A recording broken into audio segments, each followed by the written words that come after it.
Would you like to have the key to not only capture attention, but also generate that attention into revenue? Hey, imagine this. Hey, you're in a green room in the Today Show, and the producer opens the door and says, "You're up next." Or you're checking out in the grocery store, and someone taps you on the shoulder and says, "Oh, I just heard you on my favorite podcast." Or you're getting tons of emails asking for people to work with you because they heard you on their favorite platform. Would all these things be valuable to you?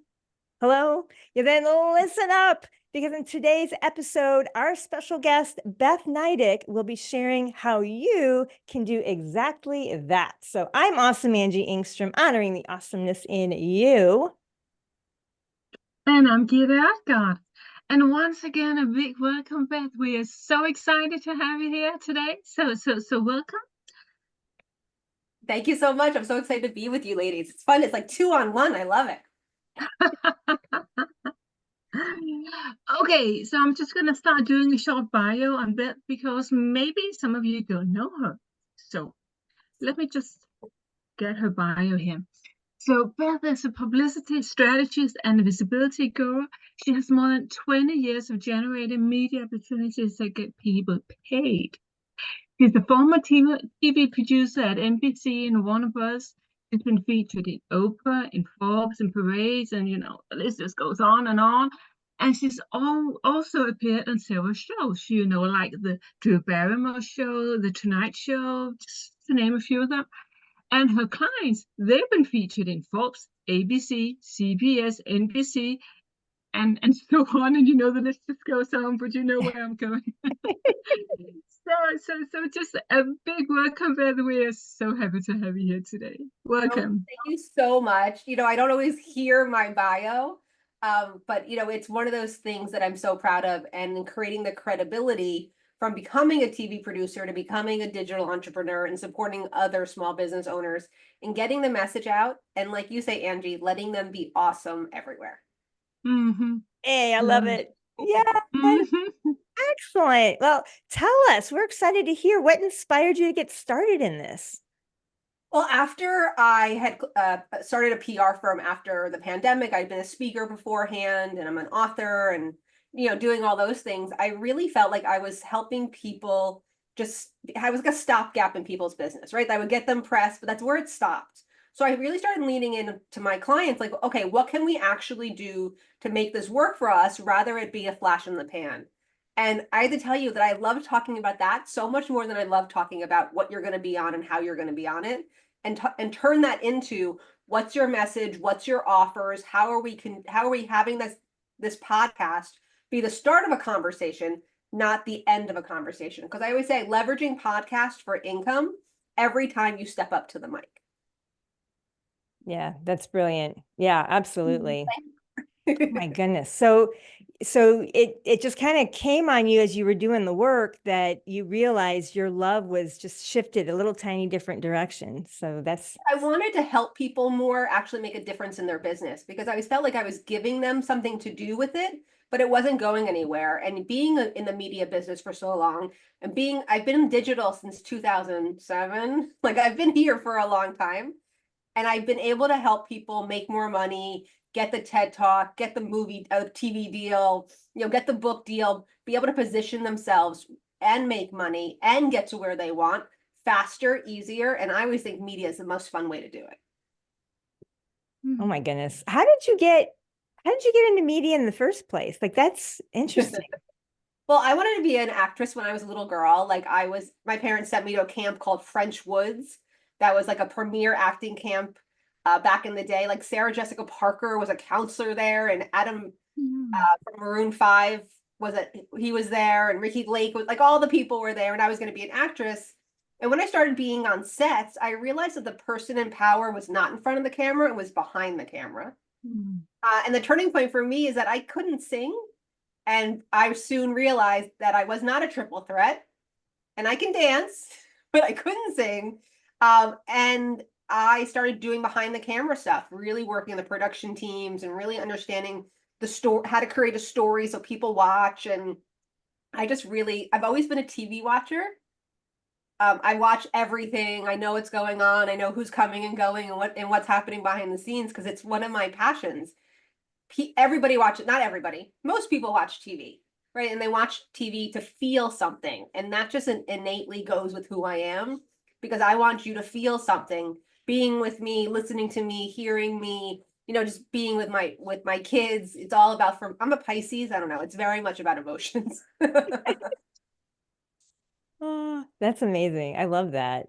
That's awesome. Oh my gosh. So you've been doing this a long time. I love that. I have a couple of years ago, before I got back into TV, I actually was a food blogger and a TV food expert. And I wrote a cocktail book with a friend of mine. Her name's Tara Rossioli. She's got an amazing business called Highway to Well, and it's called Clean Cocktails. And I make zero proof cocktails on TV. I've done national TV to it. I've done local and regional TV to it. I love nothing more than being on camera. But I soon realized that not all my clients wanted to do that. Not everybody in digital wants to have their own TV show. It just happens to be me. So really, I don't love the word niching down, but really focusing in on how I can move the needle in people's business and how I can make the difference in people's business was teaching them by combining my media expertise by being in it and loving it for so long, my digital expertise by being in it and loving it for so long. And when I actually put those two together, things really changed for my clients. They changed for my business. And now hopefully they'll change for all your listeners. I love the word Amazing. love because anyone that's doing something because they love it so much, they just love it, love it, love it. I think if everybody worked in that zone, this world would be such a different place. Yes, I totally agree. So I love that you say that, all the loves around what you do. So Geety, what do you want to add to this? Well, I was just listening to what you were saying, Beth, and I was thinking, do you have a specific process you usually use, or is it more individually? Yeah, how do you work with your clients? I'm curious. So I work with my clients in several different ways. I do one-on-one consulting, but I also have a group program called the Fame Lab because I do think it's experimenting to see what works for you. But I established this thing called the Fame Formula, which is focus, authority, monetization, and exposure. And that's a system that I help my clients input into their businesses so that they can not only earn the media they want, but they can actually leverage it. Because as you both know, and everyone listening, we don't have a lot of time. And the pushback I really got from people is like, well, I don't have time to do that. I have pitches in my inbox, or I didn't call this person, I didn't call that person. So coupled with my experience and what works and what doesn't work, and really putting it into a teachable framework that my clients can input and really take and do right away. That's where the Fame Formula came from. I feel like there's a lot of messaging about get the media, be friends with the media, meet a journalist but there's not like, how are you actually intentionally focusing on what your offers are and how they connect to what you're saying, how you're positioning yourself as a authority differently than every other person that's in you. That's right. What makes you different, how to actually monetize it, and how to actually create the exposure that you want. And it's not always about pitching. It's a lot of people say to me, for example, I got a call the other day. I really want to be in Forbes. That's great. Who doesn't want to be in Forbes? But why do you want to be in Forbes? What's that kind of exposure going to do for you? Is it for credibility? Is it for sales? Is it for you want to be on the stage? Do you want to get close to somebody? What are you actually intentionally doing behind the exposure so it actually works for you? Because everybody wants to be on the Today Show, but if your business isn't ready or you're not the kind of business that should be on it, those activities and all that time and stress and all the things that you're putting around it is not worth it. Because if you want credibility and you want money, those are two very different things when it comes to media. And I think people think that media is a business, but they think it's the same as a digital business. Media is its own animal. And that's why people work with me, because I'm a former TV producer. I've done movies, I've done TV, I've done all the nuances of how you actually can work in the media and how the media actually works is very different than make a friend, know the journalist. I want people to win, and for me, making money is a win, or is the win. Mhm.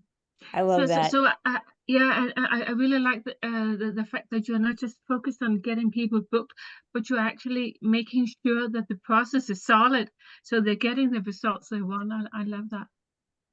and having a system to do it, because you don't have a system in your business, it's not going to happen. And I teach plenty of VAs how to do my system. I teach, plenty of entrepreneurs how to do my system, and then they teach their teams, or I come in and teach their teams, because marketing is a system in your business, and PR needs to be a system within your marketing system. Yeah. And you're in the PR lane. Right. And so social media, because you're talking about media, does social media factor into that? And if so, how? I tell this story. So part of what I do is the cocktails. And I was like, if I'm pitching fall cocktails and a producer goes to my social media and I'm talking about underwear, they're going to continue on, right? I think for a lot of journalists, social media is a way to find you, but it's also a way to vet you. Can you speak? Are you eloquent? Do you talk in sound bites? It's not about the followers. It's about the storylines that you have.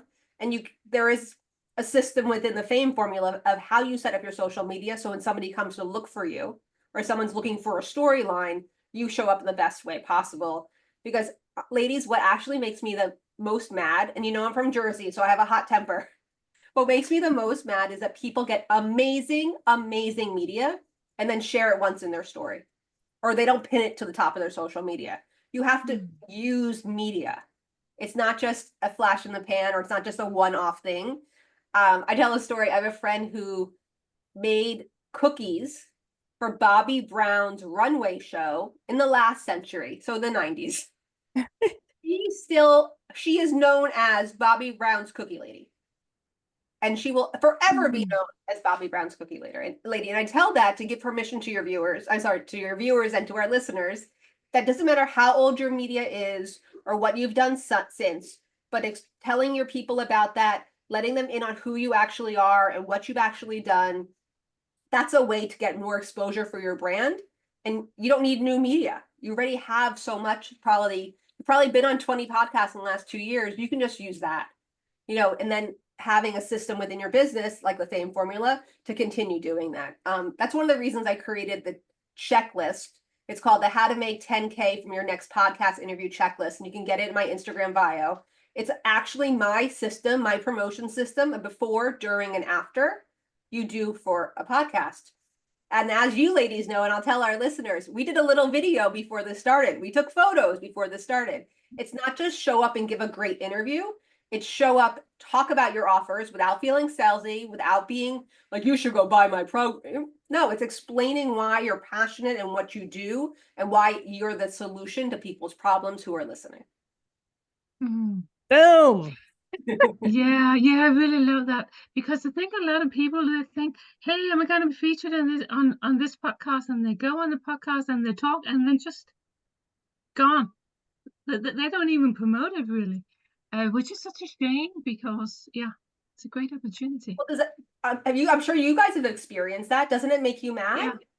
Yeah, I know. Why waste my time and yours if you're not, like, this is a vehicle for something? Exactly.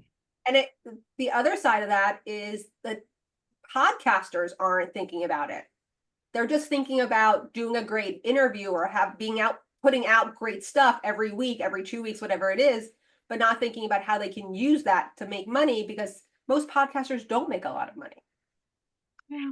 I like the word you used earlier with intention. Like every time you show up on a camera, what is the intent behind it? It's so important. So important.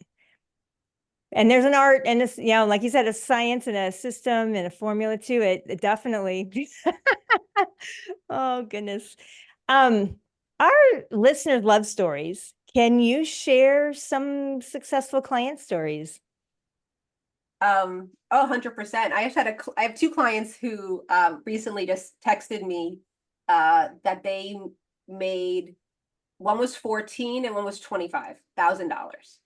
So my client Heidi, she was in one of my programs, and she sent out an email about a podcast interview she had just been on. She booked 3 calls and got a client out of it. Like, it's that simple. Like, hey, Angie, I was on this podcast. I was thinking about you. I'd love for you to listen and let me know what you think. What she thought was, I should go work with her. And my client Michelle was on the stage, because all the stuff that I do relates to stages, TV, communities, networking, all the things that we're doing as digital entrepreneurs. We really positioned her talk to talk about her offers, not just about the topic, but talk about her offers in a way like I have. Like your listeners know, I do consulting, I have a group program, what my lead magnet is, and that's in the first 20 minutes, right? Like thinking about it. When she got off stage, she had a line of people waiting for her. And the last count was she just made $25,000. She has a $199 product, $199 product. Brilliant. Love Like, it.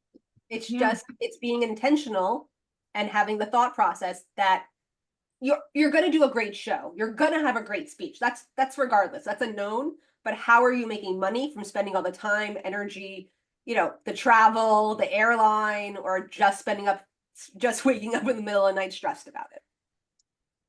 To be real. So Yeah. true. Oh, I love that. Yeah, so actually just leveraging, the interview you're doing instead of just, so important.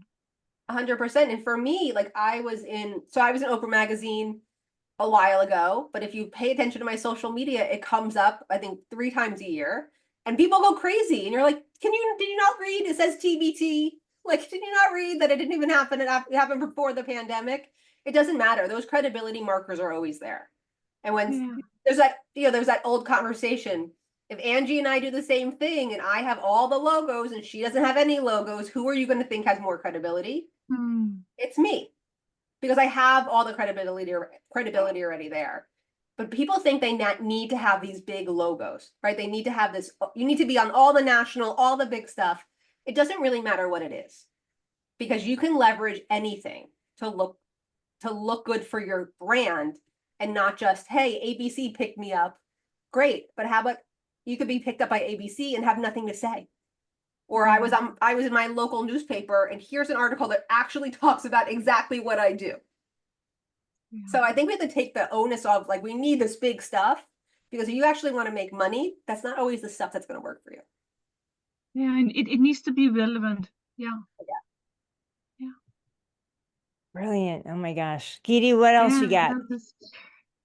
Well, to me, it's a but some people they have objections when working with you. What would that be if you had to pinpoint it? I got one last week and she said to me, I don't think I'm ready to work with you. Okay, why? It was permission. It was permission to be bigger. It was permission to think that she can do the stuff that, people think they need to have their whole back end business set up to work. I'm like, if you can capture an email and you have something to say, you are ready for media. And you are ready. So I'll tell you about my first national TV spot was the worst day in my business. Okay. So there's something called, it's not around anymore. They've changed it. It was called Help a Reporter Out. And it was like a listserv, looking for. So I answered one. At that time I was in food, and I answered like protein snacks or something crazy like that. It ended up being the Dr. Oz show. I went on the Dr. Oz show and I prepared. I had a blogging coach. My website was set up for lots of traffic. I knew exactly, I was like, easy, simple meals with essentials from the supermarket, right? Like I had my script. I knew what my offer was. I remember spending like 1 o'clock in the morning. I turned my computer off. I got my new 5 steps to protein snacks, so it connected to what I was saying on air. And I had a great segment. The producer invited me back already. They invited me to be a part of something else. I celebrated for 3 days. And then I went back to my email, my company. I work with Flowdesk. And I realized I had paused my opt-in. Yep, that's the reaction I get. So none of those people who came that day or the days afterwards did I capture their emails. Sometimes I think about, like, if I had not made that mistake, would I be doing something differently today? Would my business be differently? Thank goodness a couple months later they re-aired that episode and I had everything set up. But I learned that day that even talking about it now, and it was a while ago, I get that feeling that, like, oh, how stupid are you? Like, you're a bad business owner, right? All that stuff that comes up. But what it actually did was teach me a lesson and teach me the mistakes that we make in our business. And it was one of the catalysts for when I started doing PR, was like, I'm going to make sure nobody else feels like this. because I would get people saying, "Hey, I'm going to be on the Today Show tomorrow. What do I do?" So I'd be like, "What?" Or I'm on Forbes Council or whatever, whatever it was, and how do I? And it'd be like after the fact, and people resonate with that story because it was a huge mistake, but I still got to be on TV. I still kept going, and now I use that as a reminder to about mistakes are okay. We all learn from them. But I did make the biggest mistake. And now I do not make that mistake because I am not allowed to touch my tech and make sure my VA make sure all of it works before I do anything. Because to be completely honest, I did it again recently. Like I was working on it and doing stuff, and she was like, "Why is your locked in paused?" And I was like, "Oh, what do you mean?" She's like, "Stop touching it." So it's so touchy. I know what you mean. so bad. But when I tell that story, I get that kind of face and I get that, oh, and I tell that story not to only highlight that I'm an idiot sometimes, but also to highlight the feeling that you don't need to do this and not know what you're doing. There's people like me, and if I'm not your person, go find somebody else that can actually help you make sure that everything is set up, everything is right, and that you are on the right road to success. Because it just brings me to the thought of we can't do this by ourselves. This business, what we've all decided to torture ourselves with, you can't do it by yourself. You need support, and support is so important. And that's one of the reasons why I serve different levels of entrepreneurs so that I can help as many people as I can. Yeah, I was thinking So exactly what you just said is we're not supposed to do this alone. If again, back to that original thought with the love, if everybody just did what they love, there are people in the world that love to do that kind of tech and making sure the buttons are clicked or not clicked or whatever. And there are people that love to do that. Find them and bring them on the team. Yeah. I would die without my VA. She's amazing. Yeah. That's a good find. Yeah. Just like we were talking hair earlier in the pre-show, finding the right person to take care of the hair, that's priceless. When you find a good one, hold on tight to that. It's somebody who can take care of your specific needs, actually, because we're not alike. We are different. We have different needs. So yeah.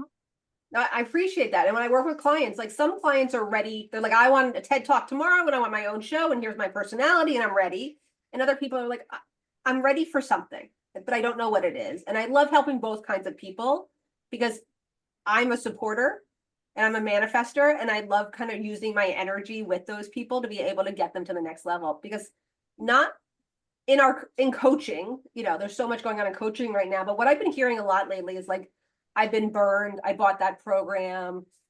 Actually, the other day I was on a sales call and this woman said to me, "What's my access to you? Because my last coach wouldn't even talk to me or answer a DM if I wasn't within coaching hours."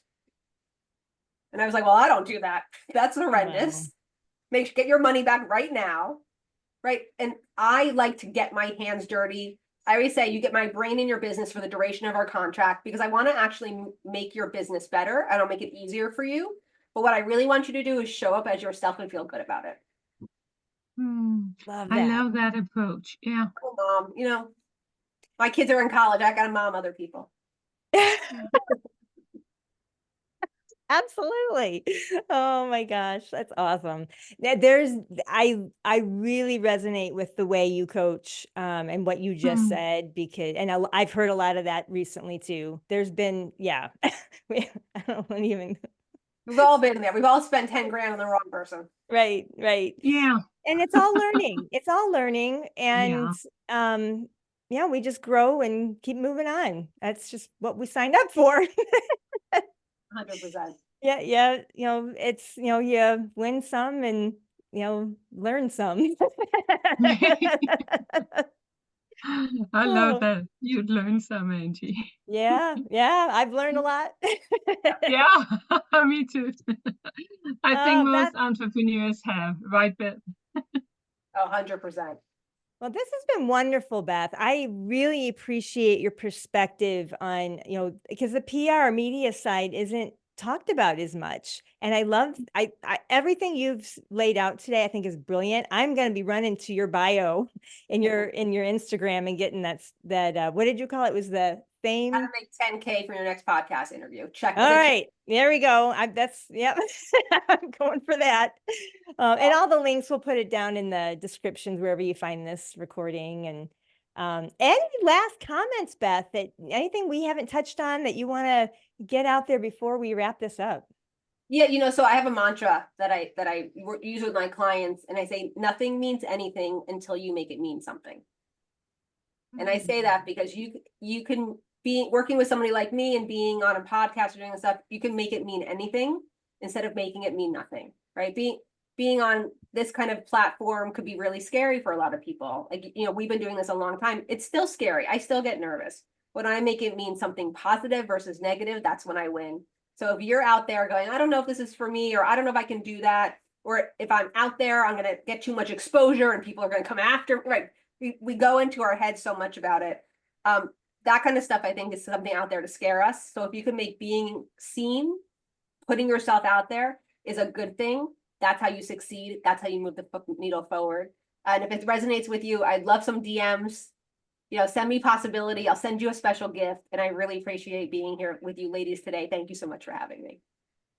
You were so welcome. And thank you so much for coming on a show, Beth. I really love the message you shared. So thank you so much. Thank you. Okay, so let's wrap it up. I'm Kira Adgar. And I'm Awesome Angie, honoring the awesomeness in all of you. And thanks for listening to Momentum Maker Podcast. So keep your momentum, keep moving forward. Thank you, Beth, so much for being here today. Yes. And listeners out there, if you happen to be a course creator spending too much time selling one-on-one and you're ready to condense time and sell one to many, then open up a tab on your browser right now. Go to elitevirtualstages.com/blueprint and learn how you can turn your expertise into a 6 or 7-figure day. Oh yeah, that's what I said. Using live transformational virtual masterclasses. So once again, thank you, Beth. Thank you, listeners. Keep your momentum, everybody.